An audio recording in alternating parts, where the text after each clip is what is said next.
Ver se esse novo método funciona legal. No próximo eu volto já com 3 dispositivos, que assim eu fico com um para lousa, um para PowerPoint e um para ver vocês. Tá? Vamos embora então. So today we are going to talk about syntax, and when you think of syntax, what do you think of? What's the other word you can think of which is more common for us as students and teachers?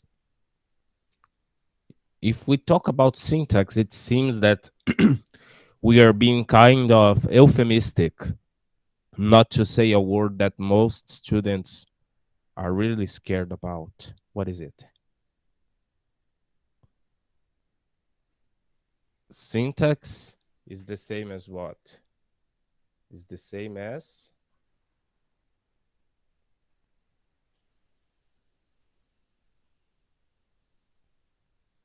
grammar, isn't it?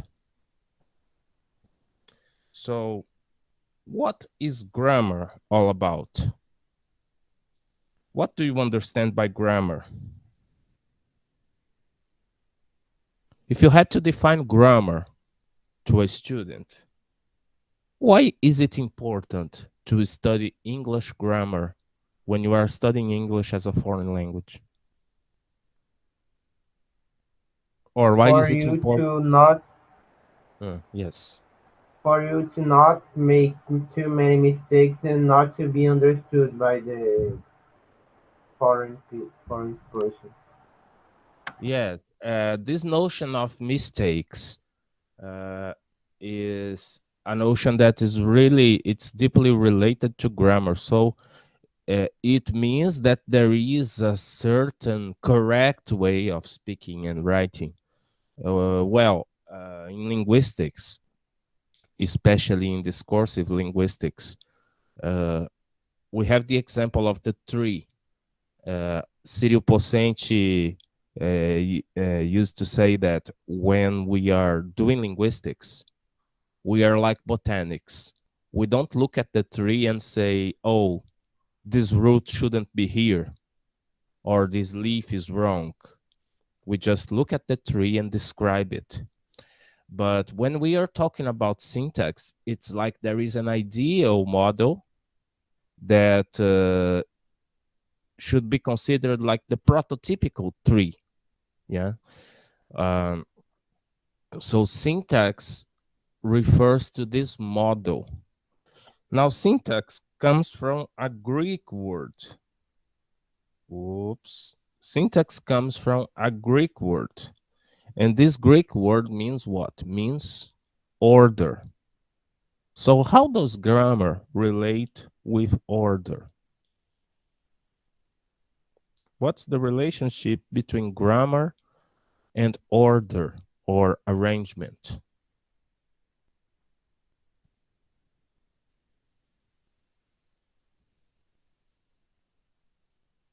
Do you understand the sentence if I say, class today going to give I am?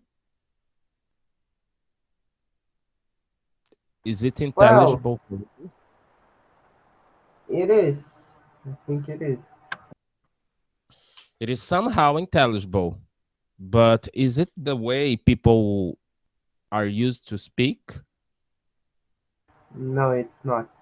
So you have to make a bigger mental effort in order to decode my message in a kind of ungrammatical, we don't say wrong, we say ungrammatical way, and put it in a grammatical way. So that's what we call a syntax error. Do we have here in this group anyone from the information from the technologies of information? Any of you here is a programmer or something the like? Or you use some software, I don't know, that sometimes gets a bug? Well, when I was programming, when I was in my suffering times of physics, we had to do a subject that worked on programming machines, programming software, creating software. And it was common that we had a message from the software, from the language that we used to program, saying that there was a syntax error in the algorithm. So it's when you think of an algorithm, when you think of a recipe, a set of instructions for the machine, and the machine is not able to understand what you want it to do because the information is packaged in a wrong order or with wrong language, with a wrong set of instructions. So syntax is all about order. It will deal with the relation between the words, that's the entity that we have been studying in morphology. So in morphology, we dealt with the word, how it's formed, the way it's formed, uh, the way we can expand the words and derive them into other words. And these words are combined in a sentence or in a clause following a certain set of rules that we call syntax. So there is a proper arrangement for words so that we can call them clauses or sentences, okay? So that they can express their meaning clearly. It's as I said, if I tell you, class today going to give I am, you will understand it, but you need some extra time to decode the message, to put the message, package this message in the correct order. Now, when you provide it in the right, direct, usual order, uh, we don't need this extra time to think about it, to arrange it. Okay. So the first thing that we gotta keep in our minds is that syntax is going to give is going to deal with two entities. In morphology, we dealt with some minimal units. Do you recall them? The minimal units of morphology? I think it's even in the questionnaire. It's the morph. With the morphs and with what else? The morphs are the entities as they really exist in the world. We have that ideal entity that we call what? The morpheme, remember? And these morphemes or morphs, remembering you that morphemes are the concept, the morphs are the real thing existing in language. They are subdivided into prefixes, suffixes. These prefixes are either bound or free. Some of them are derivational, some of them are inflectional. Right. Now, in syntax, we are going to deal with sentence and clause. Okay. So these are the two units or minimal units for syntax. Okay. So we distinguish two main types of sentence. We have two types of sentence: the clausal sentence and the compound sentence. Okay. Now, what is the difference? Well, basically, a clausal sentence is the same as a clause. It is a sentence, but it's formed by only one clause. And a compound sentence is a sentence that has one or more clauses inside it. Okay, so they are either coordinated or subordinated. Okay, coordinated clauses are those usually joined by a coordinator and or but, however, nevertheless, and so on. Now, what do we commonly call this language uh, units? And, or, but, however, nevertheless, anyway, and so on. Conjunction. They are the conjunctions. Now, why do you think they are called conjunctions? Let's try to compare the word conjunctions, or in our good Portuguese, conjunções, with this kind of name. What are they for? What is the function of a conjunction? I mean, it's to make a junction between words. For sure, yeah. So uh, think of words as bricks and think of conjunctions as cement. So if you want to build a wall called sentence, think of the sentence as a wall. You need bricks, I mean words, and you need cement, I mean conjunctions. Okay, so when we have two blocks of ideas, idea number one and idea number two, and I want to join them, I need conjunctions. For instance,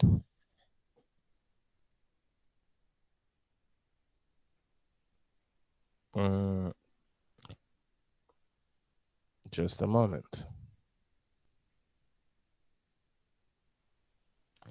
For instance, uh, take this idea number one. Um Sorry about this.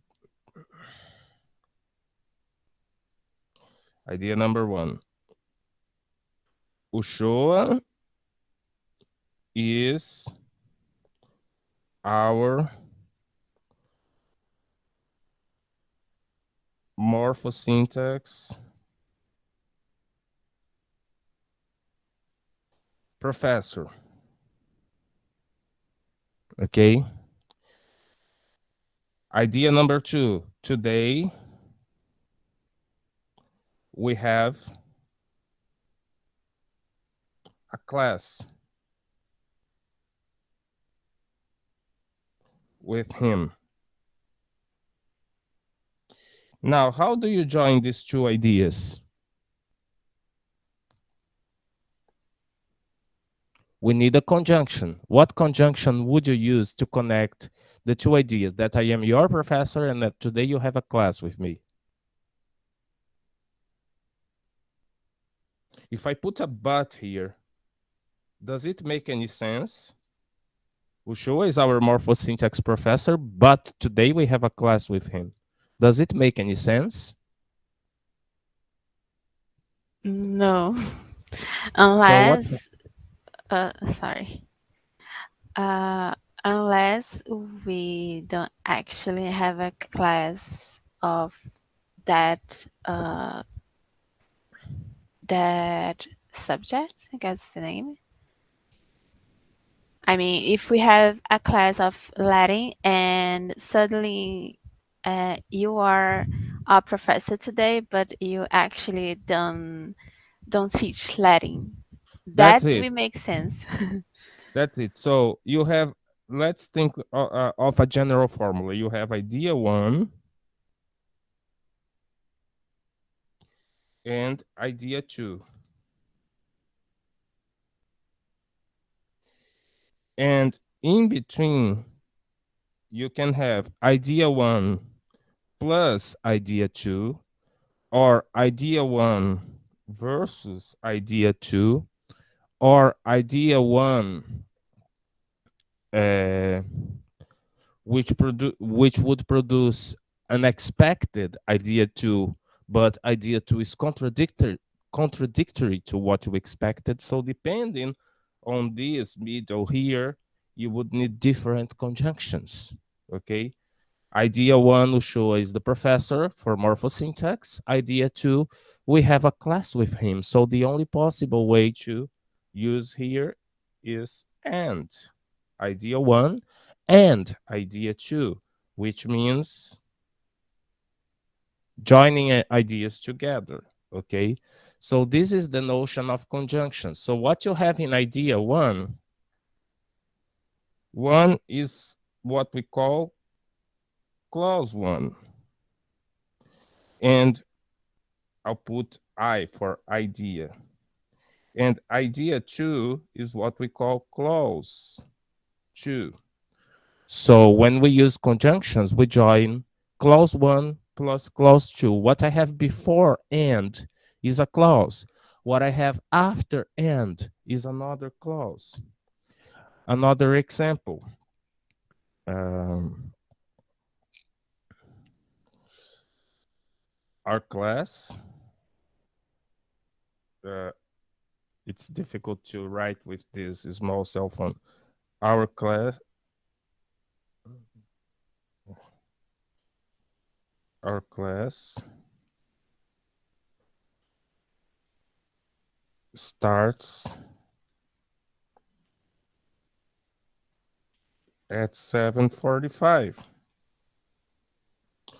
Idea two. Today it started. Let's suppose at 8. What's the conjunction that goes here? What's the possible conjunction here?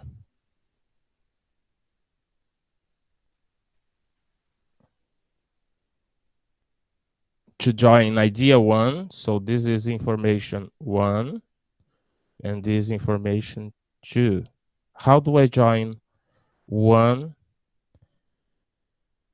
and connect one? I won't use plus, not to give the idea of and. How do I connect one and two?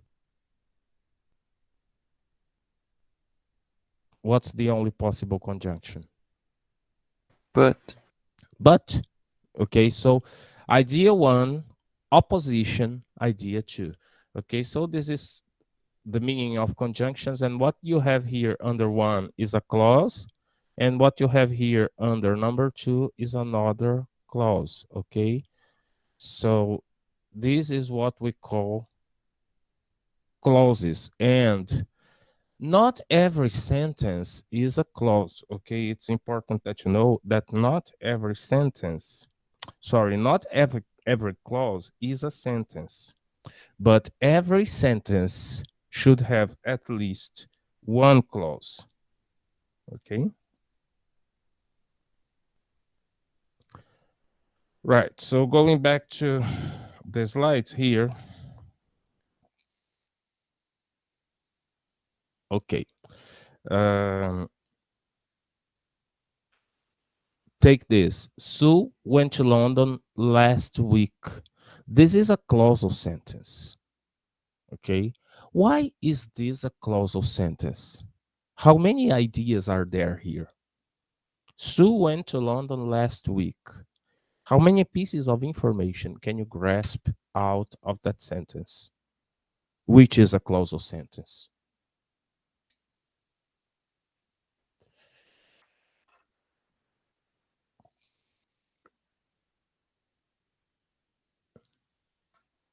You just have Sue going to London, and it was in the past. So basically, we have only one piece of information given by the verb to go in the past. Sue went to London last week. When I say close, I mean there is only one core action. Okay, what's the core action here? What's the only action here? I'm saying action, okay, but sometimes it's a state of mind. For example, I'm poor. I'm poor is not an action. Yes, you can speak. Sorry. It's so going to London. This is the only piece of information, okay? We know that it's in the past because of the inflectional form of the verb to go. Yeah. Went, which is the inflectional form for preterite of the verb to go. But the only piece of information that we have is that somebody, I mean, Sue, went to London. Okay, so this is the only action. Okay, now take this. Sue went to London last week, and her father went with her. So how many pieces of information do you have now?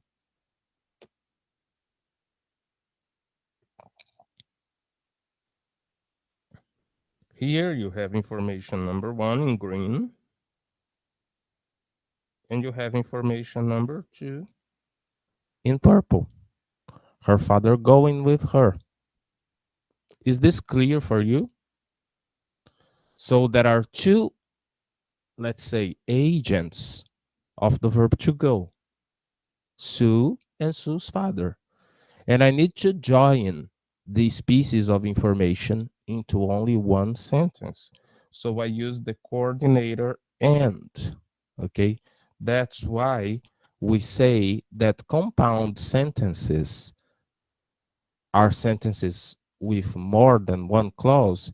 They are usually joined by coordinators. Okay, now let me ask you a question. Does it make any sense if I come to you and say, my brother went with me? Do you understand anything? If I come and tell you No. without any context, no. So this means there is a No. hierarchy between clauses, okay? Clauses relate to each other in a hierarchical way. This is another role of syntax, okay? It's understanding the hierarchy of information provided by clauses, right? So in this case, if you had to establish some kind of hierarchy between clause number 1, Sue went to London last week, and clause number 2, her father went with her, which is more important in the hierarchy, number 1 or 2? How do you feel about them?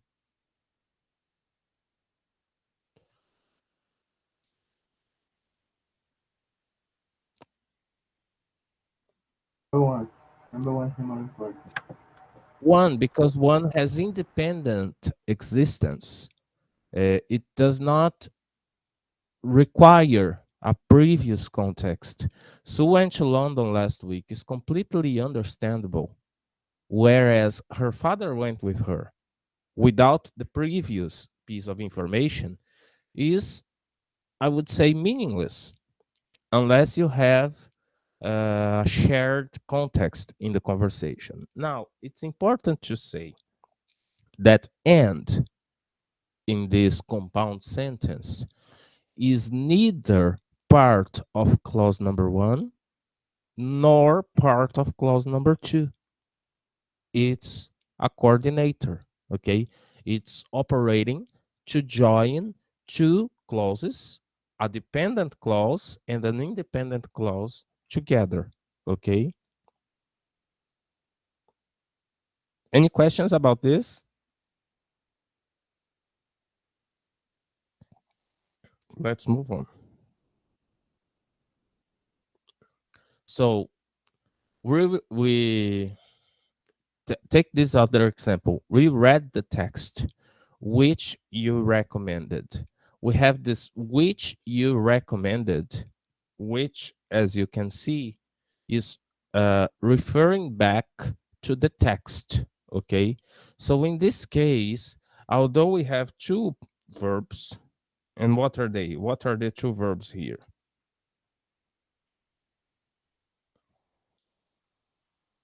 We have the verb Read read. and recommended. Yeah, we have the verb to read and the verb to recommend.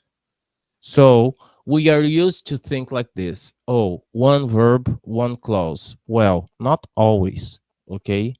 Why?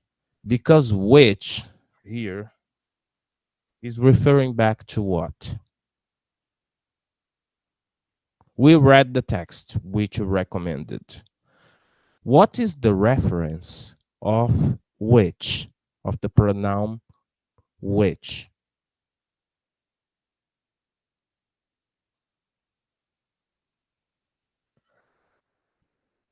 It's the test. It's the text. Okay. So I'm still talking about the text. So you recommended the text and we read it. If I utter this clause, like two independent pieces of information. Oh, you recommended a text and we read it. So now we have coordination. But when I use which, we read the text which you recommended, we have a clausal sentence because even though there are two clauses, okay, which is referring back to the text, okay, which you recommended is just describing, it's just describing the text you are talking about, okay? So which you recommended equals the text, okay? So as I said, because one clause, which is the clause in purple, which you recommended, is part of the other rather than separate from it. More specifically, the which you recommended is part of the noun phrase, the text which you recommended. So everything here is what we call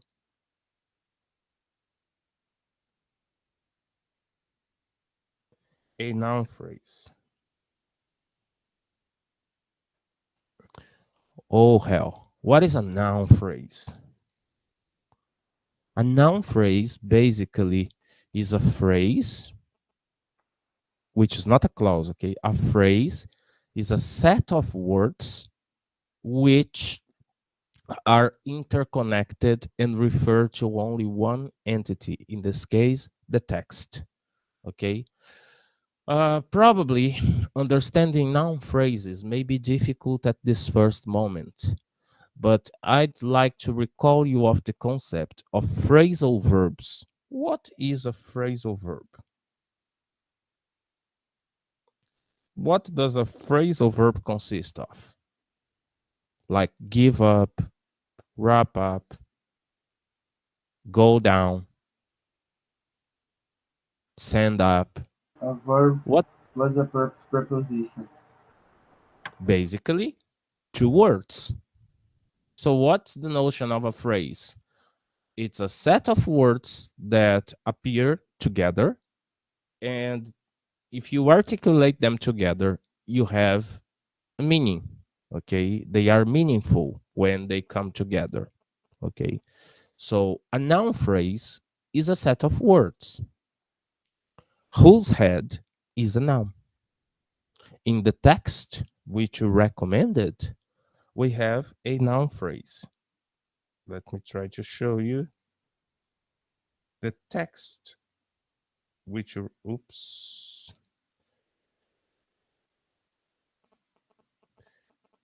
the text which you recommended. This is a noun phrase.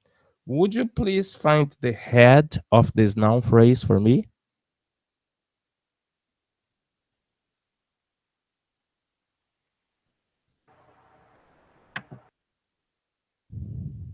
What's the most important word in this The red text. box?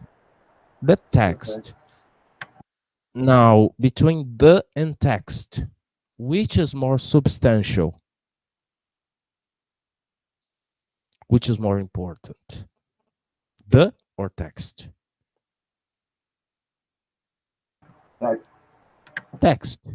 So this is a noun phrase, and everything else orbits around the word text. Okay. The will say that the text I'm talking about is not anyone, is a specific one, because this is a the terminer. Okay. So when you see this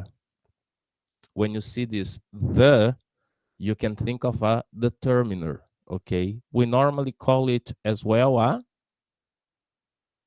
the, a, and an. We call indefinite or definite articles. Remember? So articles in syntax are called determiners. Why? Because they determine what we are talking about. Okay. Text is the core of the noun phrase. And this, the text which you recommended, everything here is a noun phrase. Okay, we are going to talk about noun phrases. We have a section only for this. Don't worry. Okay, basically, to conclude that, the text which you recommended is part of the noun phrase. You have to ask the following questions. We read the text. Which one? The text which you recommended.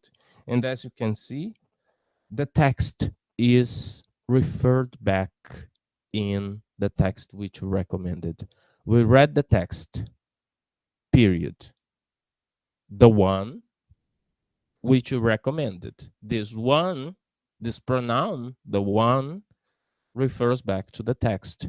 So we are talking about the same entity. So the larger clause is thus, we read the text which you recommended, which is joining information one and two. Okay. And this, in fact, constitutes the whole sentence, like that in, for example, Sue went to London last week. Okay. It's only one piece of information. The text which you recommended is just a way of specifying which text I'm talking about. Up to this moment, do you have any questions?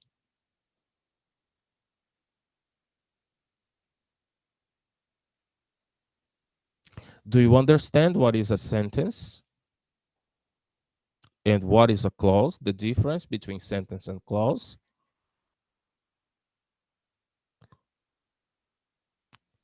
How many clauses can I have in a sentence?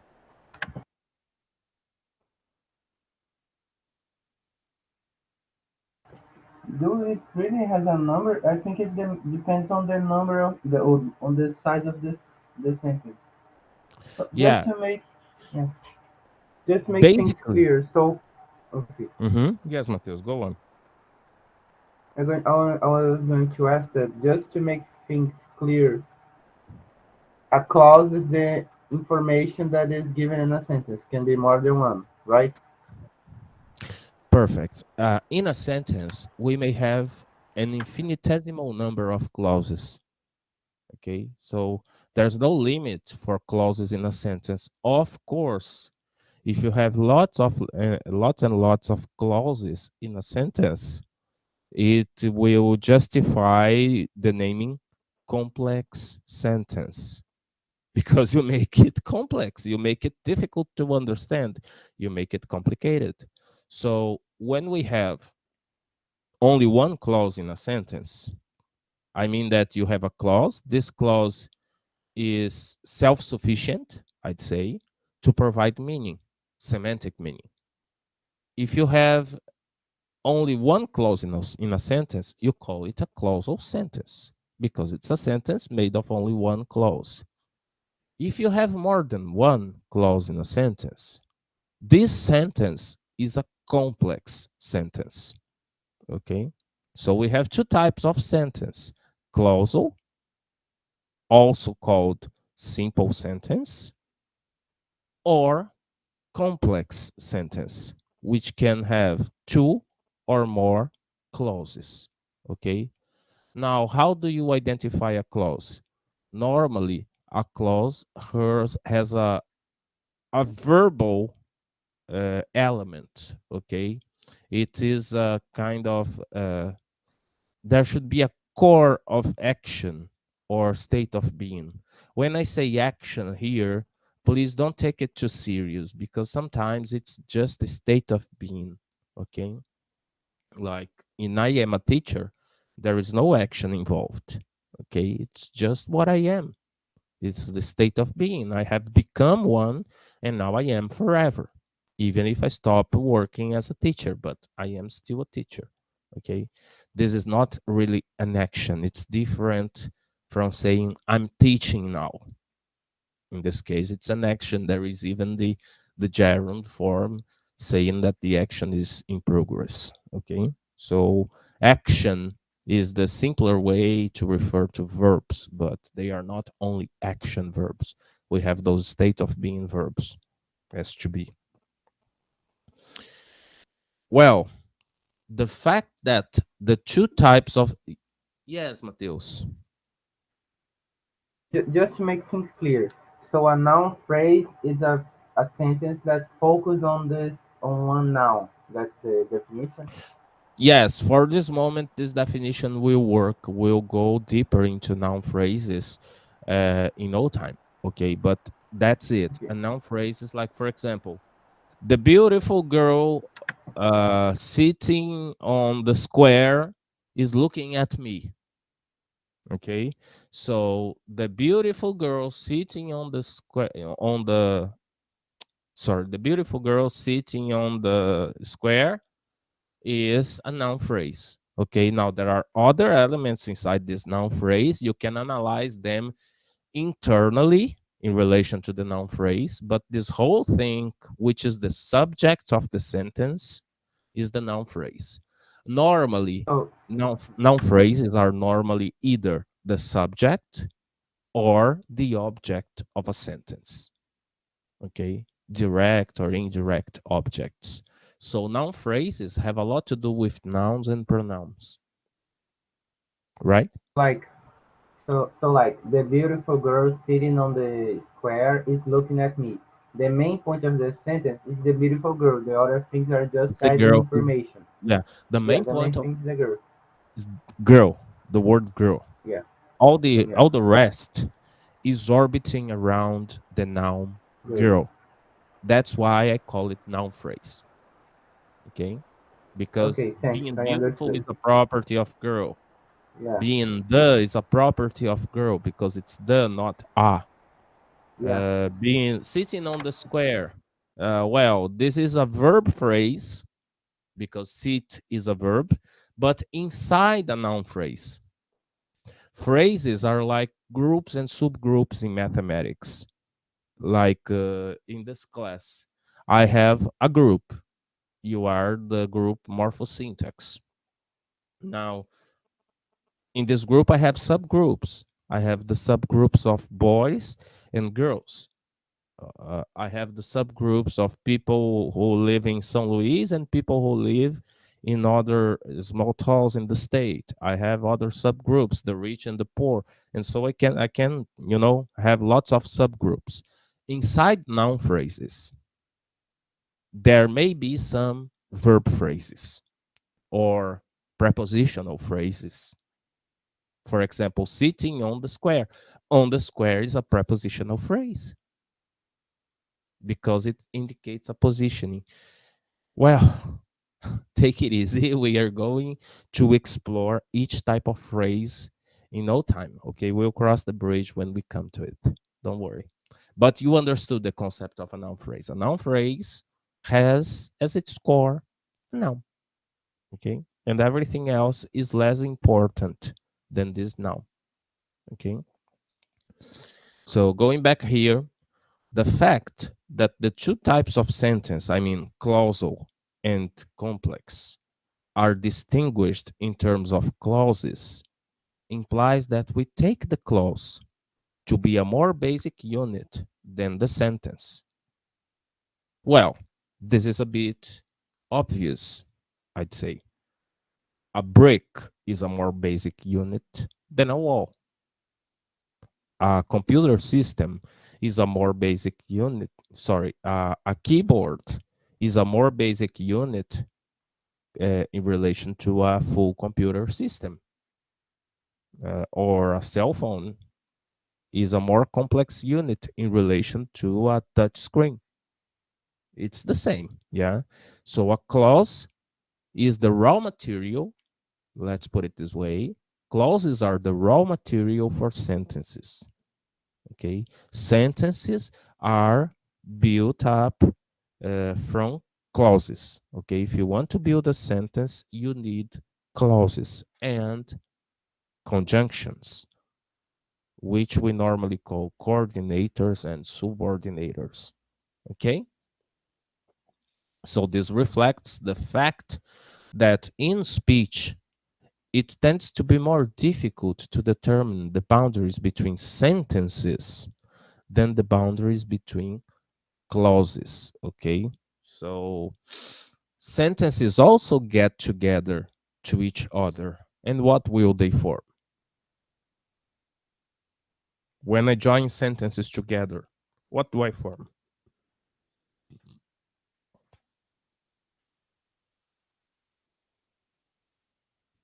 A bigger sentence. Sometimes, no. I'd say no, because sentence, you have punctuation, you have period, question mark, you have exclamation mark. So sentences are always sentences. But when you join them together with periods, but in the same paragraph, what do you form? You form a more complex idea, namely a paragraph. Okay. And we call it in textual linguistics, I mean, in suprasegmental linguistics, like discourse analysis, textual analysis, textual gender analysis, we call it a text. Okay. A text is any piece of a meaningful piece of language, any language. So sentences get together to form texts, yeah, which can be one or more paragraphs, okay, and so on. So clauses are the most basic unit for syntax, okay, for syntax. Taken the perspective of syntax. Remember, we should always take a perspective, because taking the perspective of morphology, the most basic unit is the morpheme. Taking the perspective of syntax, the most basic unit is the clause. And the clauses articulated together by means of coordinators and subordinators will form a more complex unit called sentences. Okay. Now, clauses can be either canonical or non-canonical. And what does it mean? Is this word canonical familiar for you? Actually, it is, but not in this sense. I mean, it has a completely different meaning. What is something canonical, or what does it mean to canonize? When someone is canonized, what does this person become?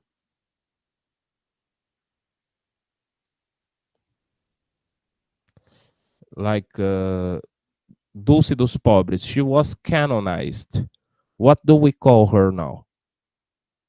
Those who are Catholics call her a saint. Saint. Yeah. So if syntax was our religion, clauses would be our saints that we should adore. I'm just playing a joke here for you to recall how important clauses are for syntactic studies. Okay. But being canonical is more than becoming a saint. Well, a saint is a classical title in the Catholic Church. But when I tell you, for example, that Macbeth is a canonical piece of a piece of canonical literature, what do you understand from this piece of information? Macbeth is a canonical piece of literature, or O Alienista is part of the Brazilian literary canon. What is a canon? What does it mean to be canonic?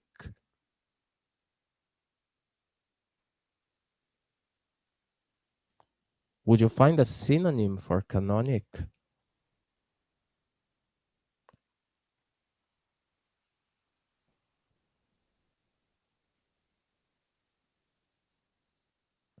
What does this word canonic mean? To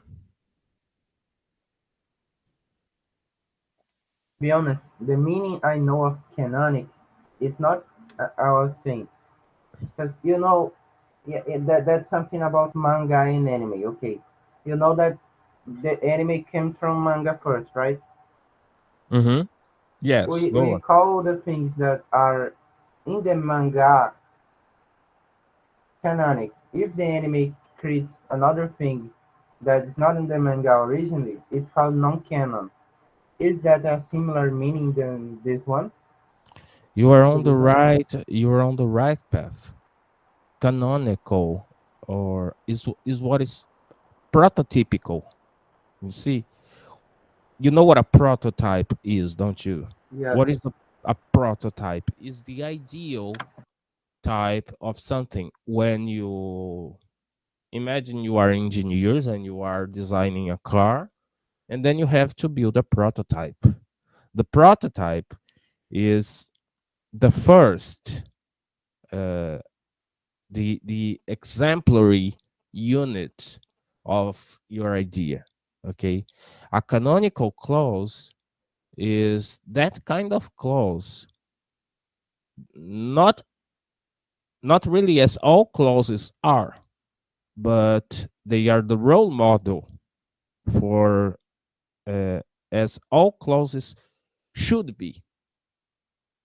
So when I say, for example, when I talk about canonical literature, and thank goodness you do not have a subject called leituras do canon. When I was studying letras, we had leituras do canon 1, 2, and 3. It was horrible. We had to read 5 books a semester, 5 classic books of English and American literature a semester. So canon in this case means what is classic, what's consecrated, what's considered to be the the one of a kind, uh, book or song or whatever piece of art or human creation. Okay, canonic means one of a kind or prototypical, the kind of something that you really would like it to be like that. Okay, so it's the role model. And we have clauses that escape the model. So in English, we have clauses which behave exactly the way, uh, people who study syntax like them, because they are easy to analyze. And there are some others which are kind of rebel and they behave differently. And then we call them the non canonical. Okay, they are not, they are kind of out of the box. You see? Fora da casinha. So canonical clauses are the prototypical ones. Okay, we can describe the structure of clauses most economically if we distinguish between the most basic and elementary kinds of clauses and those which are more complex. Okay, so we call these most basic and elementary clauses the canonical ones. Okay, now let's see what canonical clauses consist of. Okay, we have this idea that we can present the analysis more clearly if we begin from simple to difficult. Okay, we begin from the canonical clauses, describing them directly, and then we will deal with the non-canonical clauses, describing them indirectly. I mean, in terms of how they are different from the role models, from the ideal models, from the canonical clauses. Okay, but teacher, what the hell is a canonical clause? Basically, canonical clauses are those that are in this kind of structure: S, V, C, where S stands for subject, V stands for verb, and C stands for complement. And this is really, really basic. Okay, this is what most of us use in language institutes when we are teaching the structures of English, like, uh, he kicked the ball. He, subject, kicked, verb, and the ball is the complement, is all the rest. The complement here is a bad word because we are going to deal with complements and we'll see that they are not always like this. But it works for a basic student to know the sentence must have someone who does the action. So there should be an action and there should be a consequence for this action, or there should be an object of this action, or there should be when this action happened. Okay, so basically that structure, that direct structure, subject, uh, core of action, and the object. Some people would say it's SVO instead of SVC. So let's go to our slides on canonical clauses. Let me open it.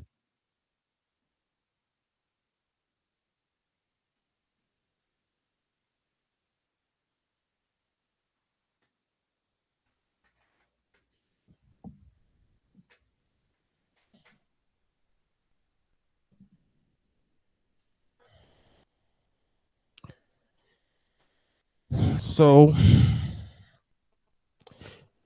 as I said, this is the previous slide because it's supposed to be split into classes. Uh, Canonical clauses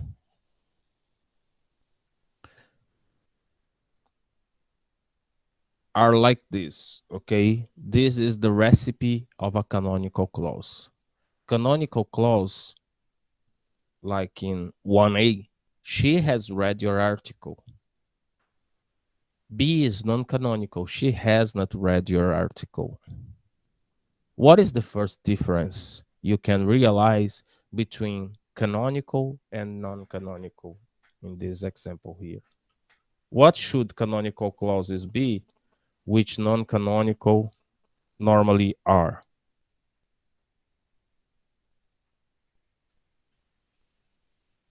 If you compare 1A and 1B, what's the difference, or the only difference you can see?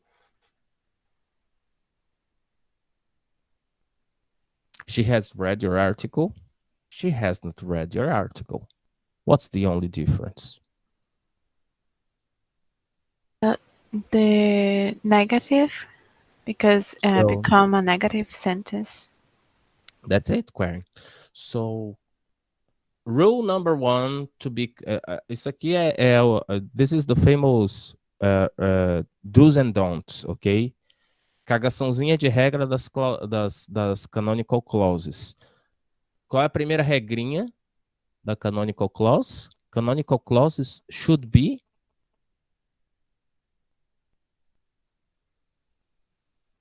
negative or shouldn't be negative.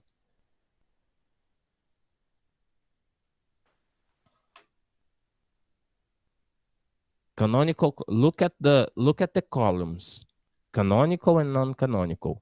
Rule number one, canonical clauses should or shouldn't be negative. Shouldn't. Shouldn't. What is the opposite of negatives? Not to use shouldn't. Instead, we should use should. Is the opposite of negative affirmative?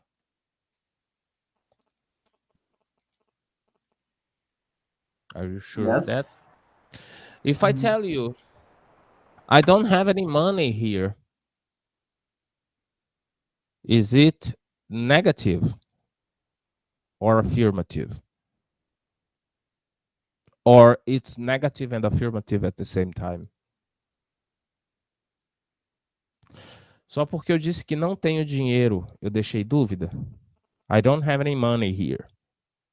Is there any doubt about it? No, I'm affirming something. It's an assertive clause, okay?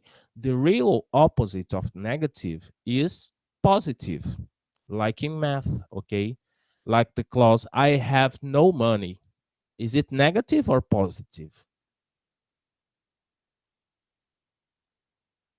When I say you learn in English schools that double negatives are ungrammatical, okay?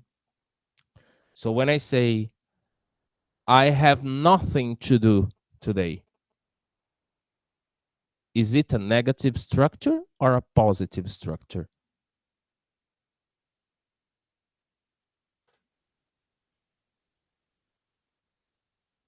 It's a negative. Mm-mm. I have nothing to do today. I have nothing, but I have nothing. to do today. Now, when I say I don't have anything to do today, it's the same meaning, isn't it? But now, is it a negative or a positive clause?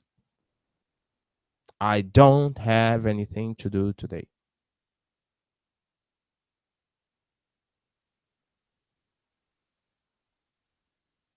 Tá dando nó na cabeça de vocês? No, actually, it was because I didn't hear this last sentence. What was it? Take this. I have nothing. Let me go to, let me try to show you the structure.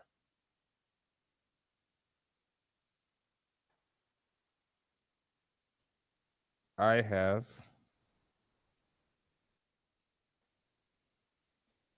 no friends. Okay. Now take I don't have any friends. Let's compare these two in terms of semantics, meaning. Is meaning different in A and B? If you take It's A and if not. you take meaning is the same or seems to be the same. Now look at the grammar of one and the other. I have no friends. I don't have any friends. What's the difference? The presence of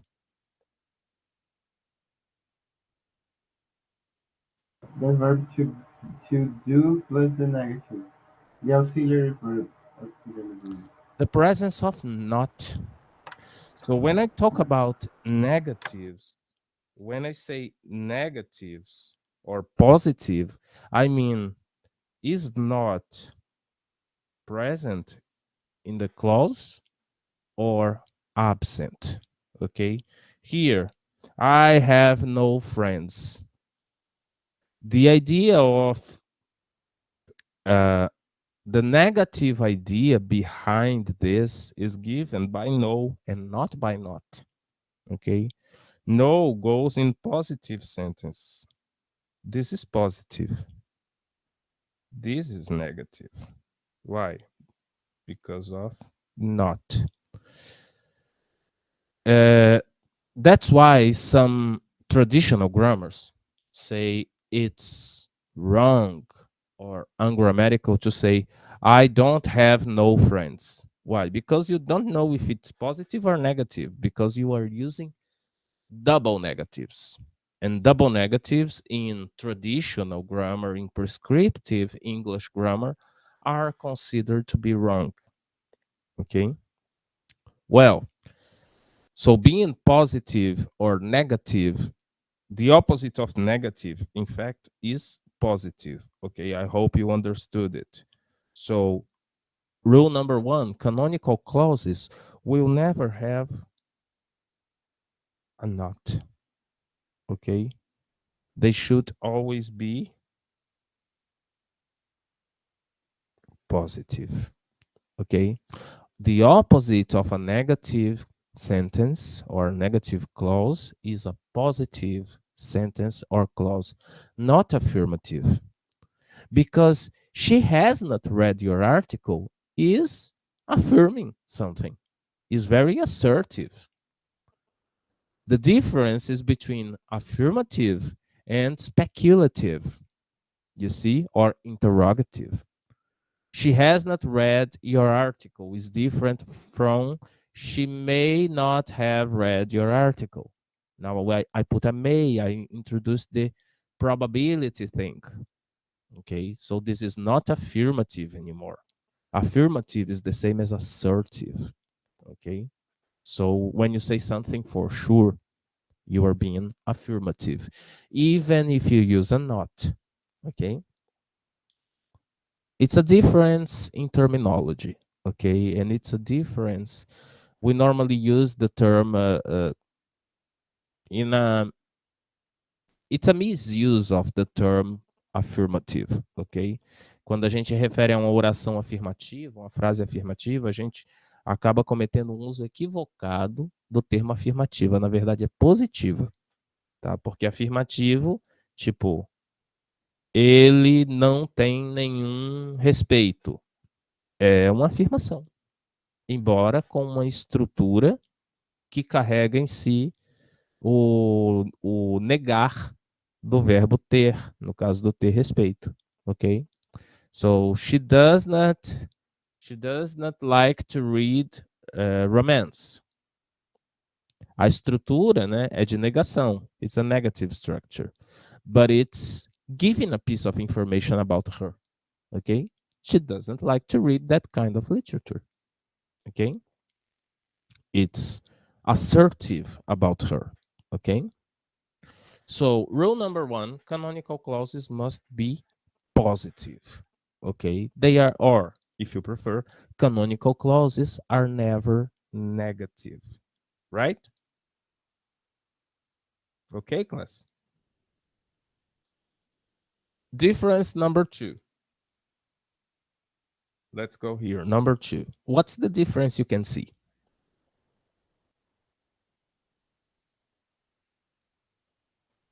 So is coming for dinner versus is Sue coming for dinner? And then we say that the column on the left is canonical. So Sue is coming for dinner is canonical. Whereas is Sue coming for dinner is non-canonical. So to be canonical, what's the difference between A and B?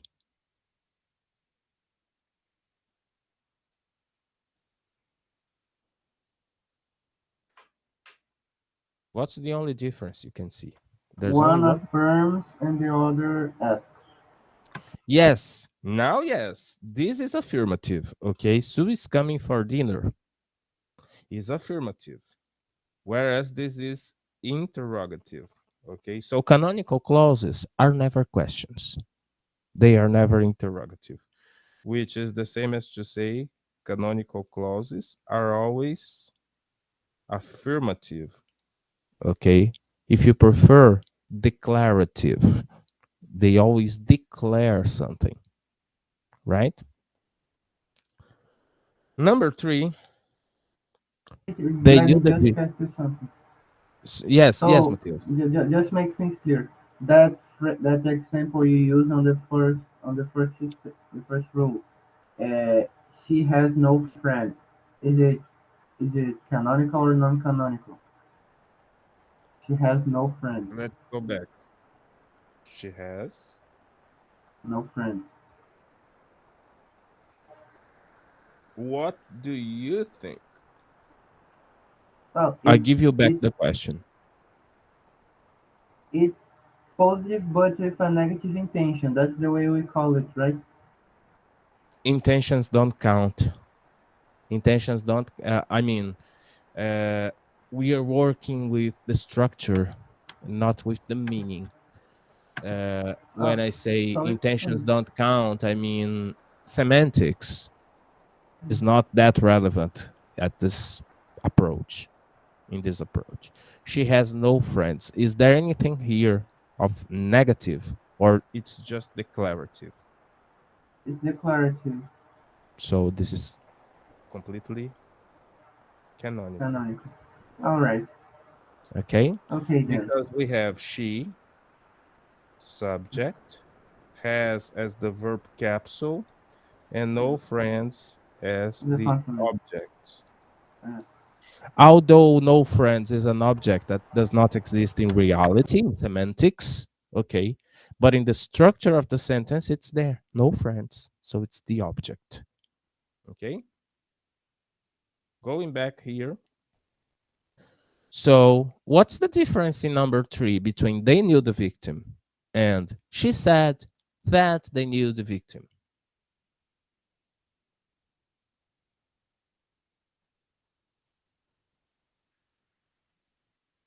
What do you call this structuring, B? Where are my English teachers here? Those who reported speech. Reported speech. Mhm. What does reported speech consist of? It's saying what someone else has said or telling what someone else has done. So it's what we call also indirect speech. Okay. So rule number 3 says that canonical clauses are always what? Direct. Direct. Yeah. Yes, they're always direct speech. Okay. They are never indirect speech. Okay. So this is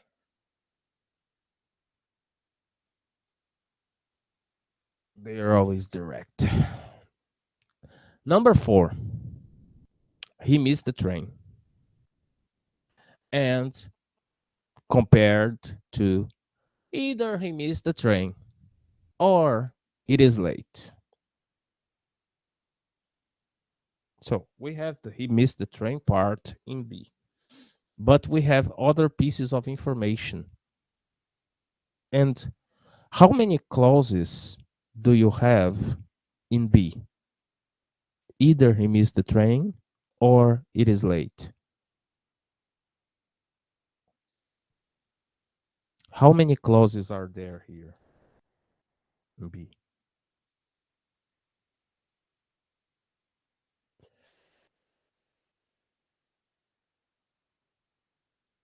Can you see conjunctions? There's or. Either and or, okay, Yeah. that we normally use them all together, either at the beginning or at the middle. So either at the beginning of clause number 1 and or at the beginning of clause number 2. So since we have two clauses, okay, uh, we have two chances of finding a canonical one, but no, because either it starts clause number 1 and or it starts clause number 2. Either and or are connecting two ideas. Idea number 1, he missed the train. Idea number 2, the train is late. Not to repeat the train, I use either or. Either he missed the train or it's late. Two hypothetical situations connected. Now, he missed the train is completely intelligible without the other clause.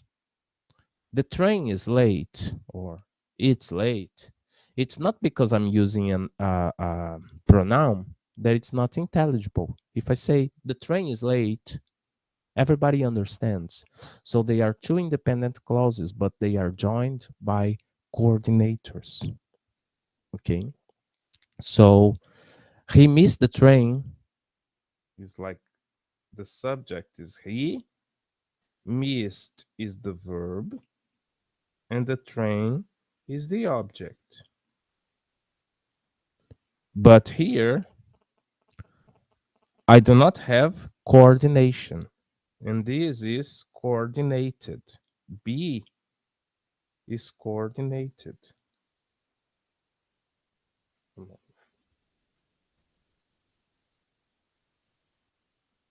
So canonical clauses are never, they are never, They're never coordinated or they're never joined. No, no. They never have more than one information. that's it. They are never coordinated in this case, but also they are never subordinate. Yeah. Okay. That, that's what I thought. If they They are never either link. yeah, if they are coordinated or subordinated, it means that there are at least two clauses. So it's a bit obvious that we are not dealing with clause, but with clauses. So it does not make sense of talking about canonical clause in the singular. You see? So canonical clauses are never subordinated. Canonical clauses are never coordinated. You will never find conjunctions inside a canonical clause. That's the point, right? So there will never no a canonical clause always has just one clause. That's the way. That's it. A Okay. canonical clause is it's there on its own, always alone. It stands alone, okay, as canonical. It never requires another one, okay? If I say it is late, and if you know what I'm talking about, the train, the bus, whatever, the Uber, it's okay. It's canonical. But when I have the or it's late, so you presuppose there was something before, some piece of information before that was omitted. The or is the problem here. It's late is canonical, but or it's late, it's non-canonical. He missed the train is canonical, but either he missed the train presupposes that it's going to continue. I'm going to put an or part.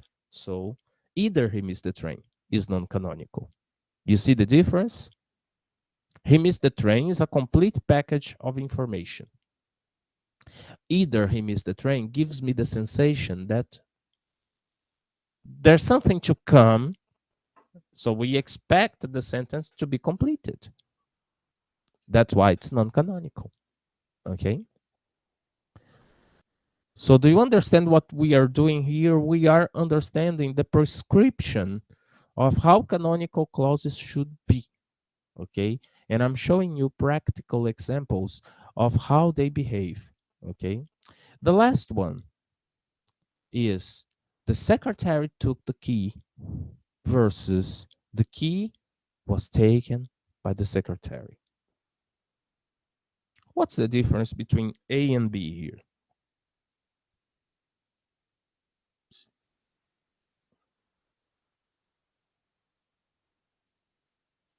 The secretary took the key versus the key was taken by the secretary. What's the subject in 5A? Who's the subject?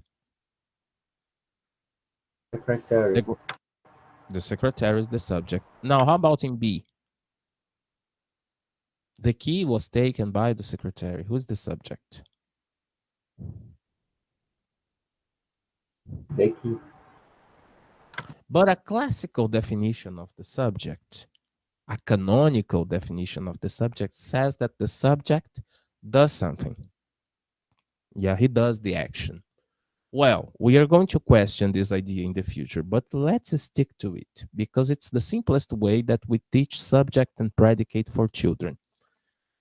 Now, can But keys do that's anything? no, but Yes, yes. they cannot. That's a passive sentence. In the That's passive, it. Okay. In the passive, go on, Mateus. the subject is not the Can one keys that do anything? does the action. Well, not by themselves. That's it. Yeah, they suffer the action. Yeah. This is passive voice. B is passive.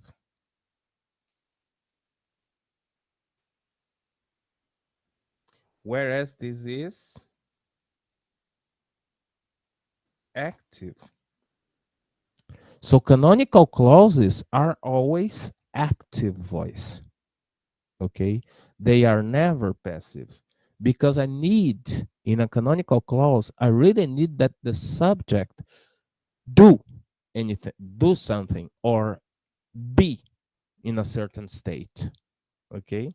So in fact, canonical clauses, it's like treating the clauses not as they are, but as I would like they would be. Okay.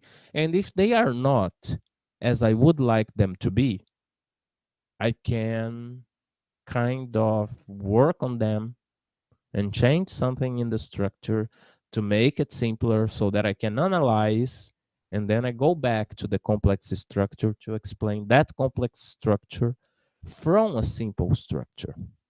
Okay. So basically, I have written down this set of rules in the next slide. Canonical clauses are declarative. which means that interrogatives are non-canonical, as the other clause types like imperatives or exclamatives. Okay?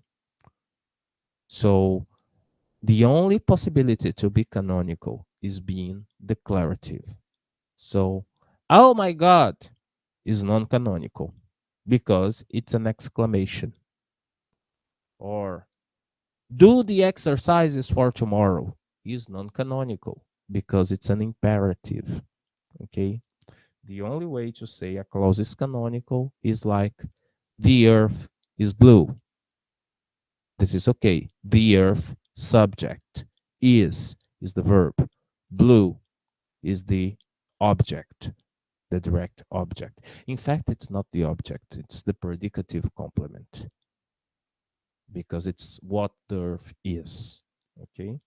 So based on everything you said, can we say that the canonical clauses are the ones that are simple?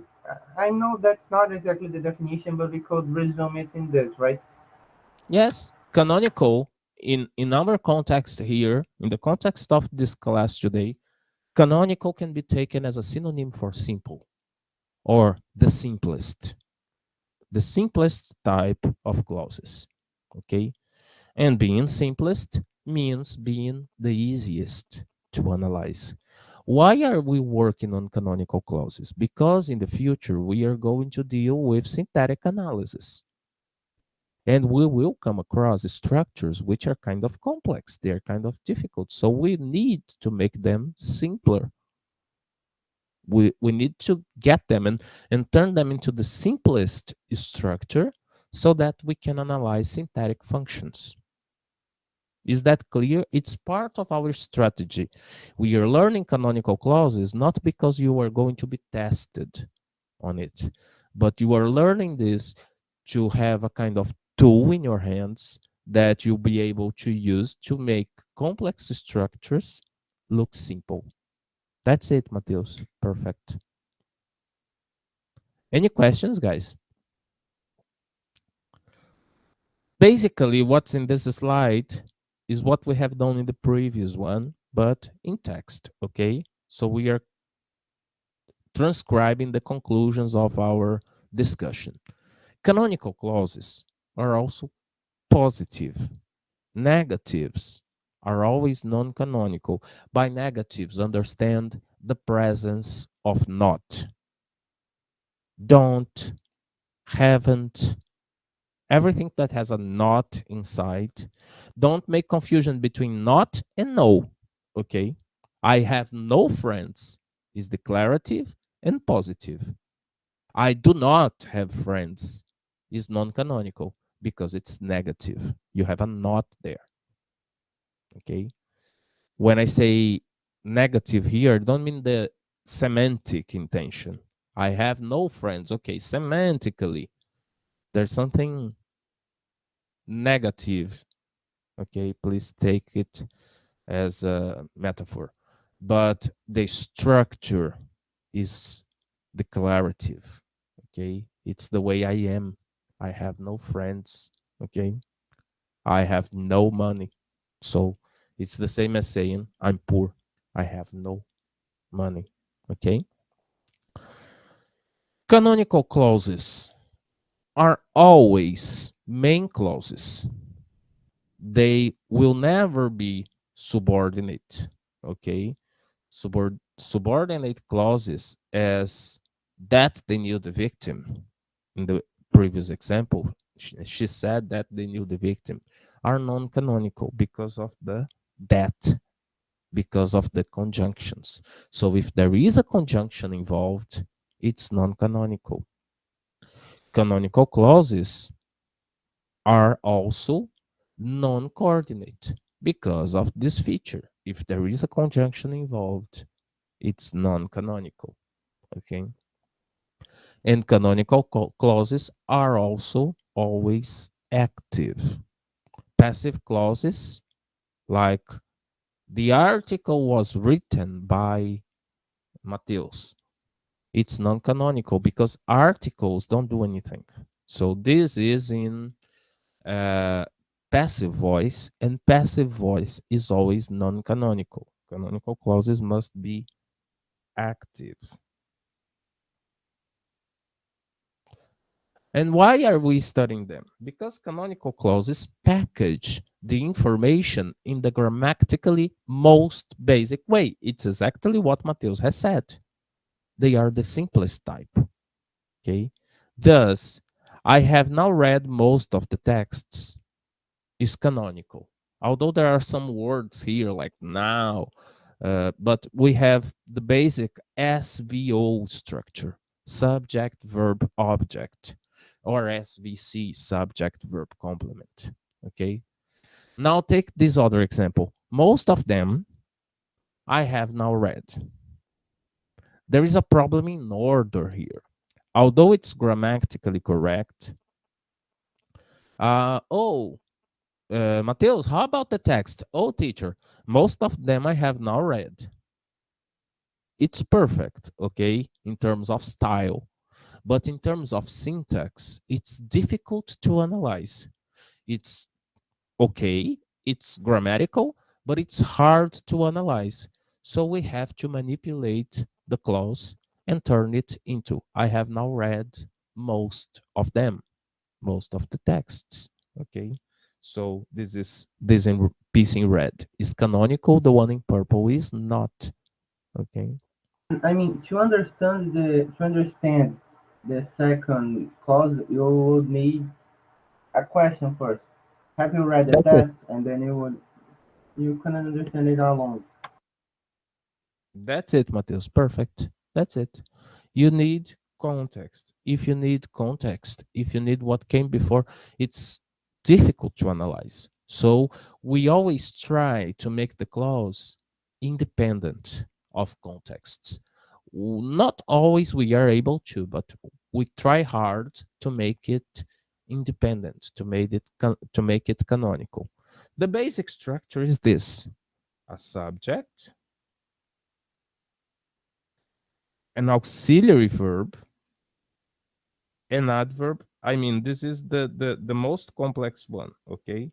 A subject, an auxiliary verb, an adverb, and a verb, plus an object. Well,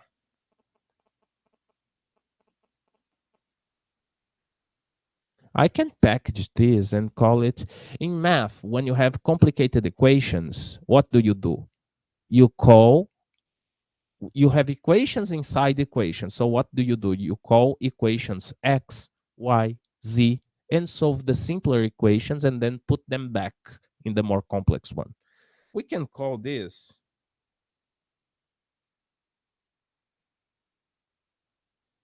the verb capsule. Okay? Everything that works around the verb. For example, Mateus does not really like Iranian cinema. So does not really like is the verb capsule. And does not and really are operating around the verb to like, to inflect it or to put emphasis. Okay, but these words, auxiliaries and adverbs, are working around the verb and they are part of what we call the verb capsule. Do you understand what a verb capsule is? Is everything that's working around the action or the state of being. Okay, so this is the basic structure of a canonical clause. If we had to simplify it, we would say that it's subject, verb capsule plus object, or subject, verb capsule plus complement. This structure in purple is non-canonical. If you put the object before the subject, it's non-canonical. Doesn't make sense to try to analyze it. First, you have to make it canonical. Okay, so canonical clauses always preserve the subject, verb, object order. Okay, but not to forget to mention. Okay, so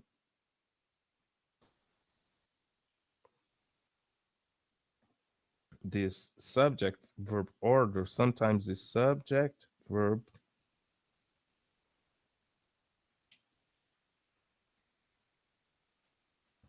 complement. Why, teacher? Why are you putting complement as something else?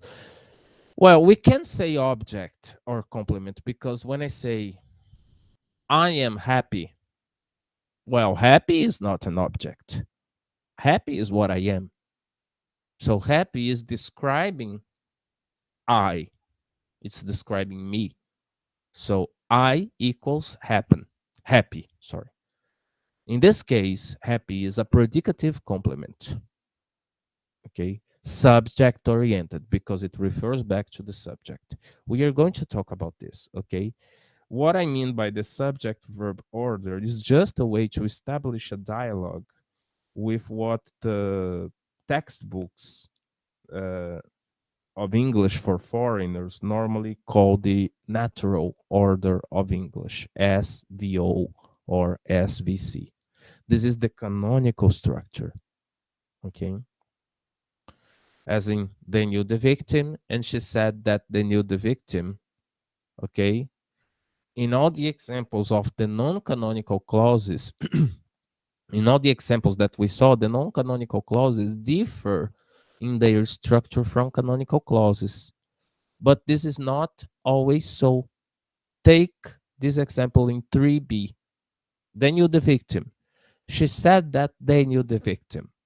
We have the canonical part, they knew the victim, inside the non-canonical one. What I mean here is that in 3b, the subordinate clause is introduced by the that. If we didn't have the that, it would be okay. Okay. And sometimes in spoken language, we really omit this that. We say, she said they knew the victim. Now, let me say, the fact that I have something hidden in this room is the same as saying that this something that I have hidden does not exist. It's just because you can't see my dog that it doesn't exist, or it's there.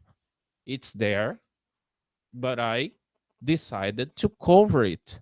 So it's not visible, but it's there. It's the same thing as the that we sometimes can omit. We can omit, but it does not mean it's not there. It's there implicitly. Okay? So, well, this is a topic maybe we should discuss these properties of canonical clauses by next class.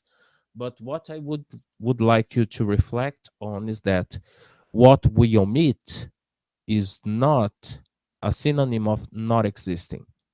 For instance, the fact that we do not see something in the news, like let's take an ironic example. Bolsonaro fala assim, não tem mais corrupção no governo. O fato dele dizer que não tem é garantia de que não tem? Ou é garantia de que ele está ocultando? Eu só posso ocultar algo que exista, ok? Então, esse det, a gramática diz assim, você pode, esse det que coordena duas orações, né? Você pode ocultá-lo. O uso permite que você oculte. Não é porque o uso permite que ele seja ocultado, né? Que isso faz com que ele não exista. A oração she said they knew the victim é perfeitamente aceitável. Mas tem um that lá que está omitido. Que quando a gente for fazer análise sintática, precisa voltar para a oração para a gente saber, opa, isso aqui tem coordenação, tem subordinação, então eu preciso transformar em um período não coordenado, não subordinado. Eu volto nesse slide aqui na próxima aula, ok? Properties of canonical clauses. Okay, so we'll go back to this. Do you have any questions about clauses and sentences? There's not. It's not really a question, but when you were explaining the verb capsules, the sentence you gave an example was an example of canonical in a canonical clause was that I didn't really like something. I couldn't really get Mhm. what it was. But Okay. that's not canonical, is it? Oh yeah, does not really like, but I was not treating that as canonical. I was Yeah, just yeah, but saying, yeah, what the verb clause consists of. yeah, I understood. But as you were still explaining canonical, I thought that was strange. But okay, But we can put it in a canonical. For yes, example, let's yes. say, for example, uh, Just removing the knots. yeah, uh, for example, Flavia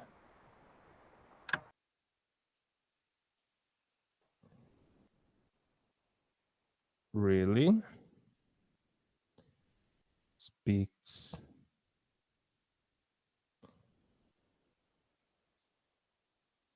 great English. So in this case, we have the subject really is an adverb and speak is a verb. It's because I wanted to give you the auxiliary altogether. So I needed that, but we can put the other another auxiliary, for example, may, okay? For instance, uh, Sandra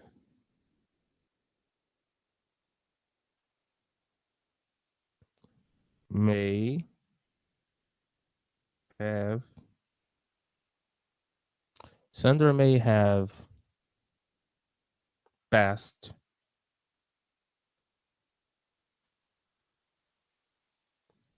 her test